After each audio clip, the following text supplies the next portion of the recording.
On se retrouve aujourd'hui dans la partie 2 de l'aménagement du camping-car. Camping-car des années 80, comme j'avais dit dans la première vidéo, mais pour ceux qui ne l'ont pas vu, il y a une première vidéo juste avant qui explique toutes les spécificités du camping-car et qu'est-ce qu'on va faire à l'intérieur. Donc là, aujourd'hui, je vais vous montrer ce qu'on a fait cette semaine. Donc cette semaine, il a beaucoup plu. J'avais dit qu'il fallait impérativement qu'on finisse le toit, mais du coup, on n'a pas fini le toit. Parce qu'il a fait que de pleuvoir, donc du coup, on n'a pas eu le temps de finir. Donc là, je vais vous montrer ce qu'on a fait cette semaine, sachant qu'on a tous les deux repris le boulot et que les enfants sont retournés à l'école, donc on a moins de temps à y consacrer. Donc c'est déjà pas mal ce qu'on a fait.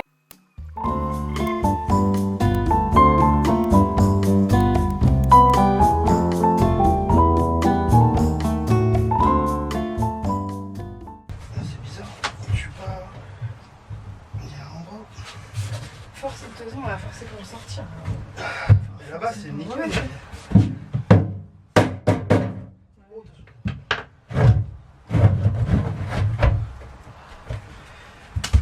Et voilà, ça c'est du propre.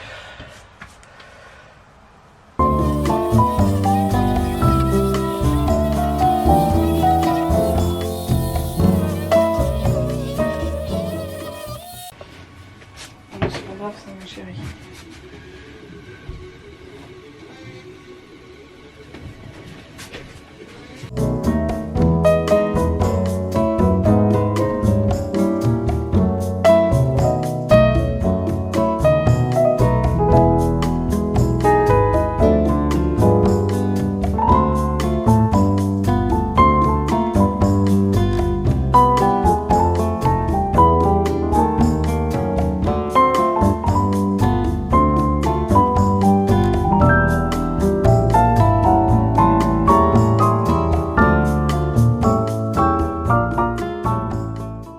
Je voulais vous montrer les deux couleurs qu'on va utiliser.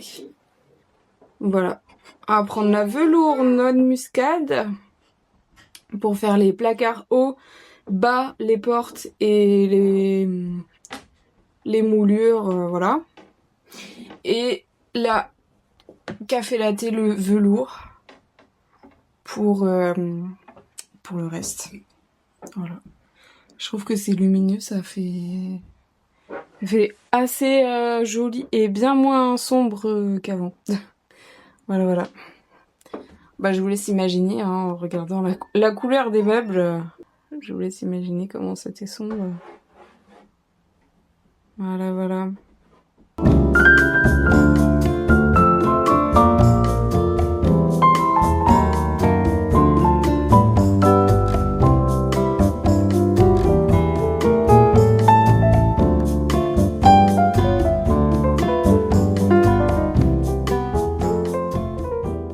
Bah voilà, cette semaine on a bien avancé, on a fini le parquet. On a fini le parquet. Bah oui, le pet shop il est tombé. Ah oui, le pet shop il est tombé. Donc on a ramené le frigo pour qu'on puisse fabriquer un support en dessous pour le poser dessus. Ensuite on va l'enfermer dans un caisson et là on va faire la banquette avec le coffre à gaz dessous. Et là la deuxième banquette avec la cuve à eau, donc là c'est sûr à 100%, on change plus de plan. Ensuite on a fait la peinture, donc là on a fait partout en dessous la fenêtre, on a fait là aussi. Voilà. Faut qu'on finisse les retouches parce qu'on a rebouché des trous. Le parquet est quasiment fini, il faut qu'on rachète un paquet juste pour finir ce bout-là. Super, on a mal calculé. Voilà, et il faut qu'on fasse ça aussi en parquet, on aimerait bien que ce soit fait pareil partout. Comme ça, ça va être plus propre.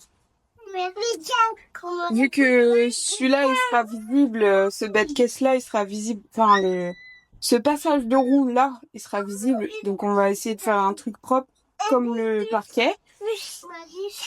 Celui-là, il se verra pas, donc on va rien faire dessus, on va le laisser comme ça. En plus, c'est pas du...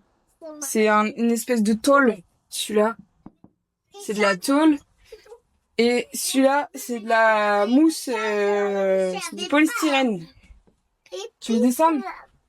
Ouais. Eh bien. Donc voilà. Attends. Et puis ensuite on va repeindre les meubles de cette couleur-là. On a fait un test peinture. C'était soit ça, soit ça. Perso, je préfère ça pour tout faire. Les meubles hauts et les meubles bas de la cuisine à bas de la même couleur. On va certainement aussi faire la porte de la salle de bain et la porte d'entrée qu'on ne voit pas parce que je l'ai refermée. Et la porte d'entrée aussi de la même couleur. On va voir avec mon beau-père qui a une imprimante 3D. Il nous a déjà fait une grille pour là et un petit bouchon pour boucher un trou qui était en dessous. On va voir avec lui s'il peut pas nous refaire toutes les grilles. Donc celle-là, celle de la trappe à gaz et puis voilà, c'est déjà pas mal. Faut qu'on voit pour l'électricité aussi ce qu'on va faire exactement.